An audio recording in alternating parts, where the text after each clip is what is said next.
네, 그런데 3차 재유행의 지속이든 또는 4차 유행의 시작이든 이르면 당장 다음 달부터 하루 1,000명 이상 확진자가 나오는 대유행이 다시 나타날 수 있다고 전문가들은 우려하고 있습니다. 이 백신 접종의 속도를 내는 게 중요하다고도 강조했습니다.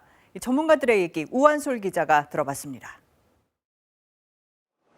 연이은 600명대 신규 확진자. 설 연휴와 거리두기 완화 영향은 아직 나타나기도 전입니다. 잠복기는 평균적으로 4일에서 5일로 알려져 있기 때문에 2월 말부터 3월 초가 확진자 급증이 되는지를 알 수 있는 중요한 시점이라고 생각합니다. 개학이 되고 활동량이 많아지는 3, 4월쯤에는 확진자가 크게 늘어날 가능성도 언급됩니다.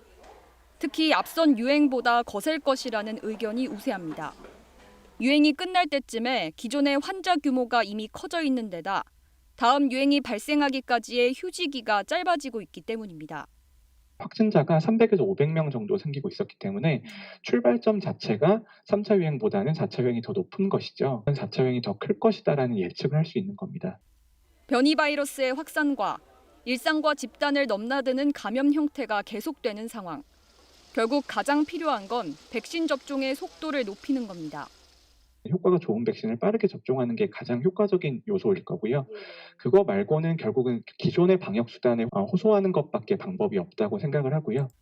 거리두기 등 지금까지의 방역 수칙도 함께 유지해야 한다면 피해 계층에 대한 실질적인 지원이 이루어져야 합니다.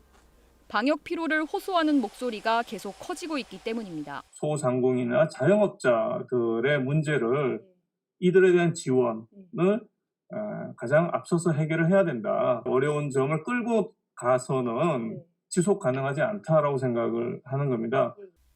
국민들에게는 백신 접종에 따른 실익이 더 큰 만큼 순서에 따라 접종에 적극 참여하는 것이 중요하다고 전문가들은 거듭 강조했습니다.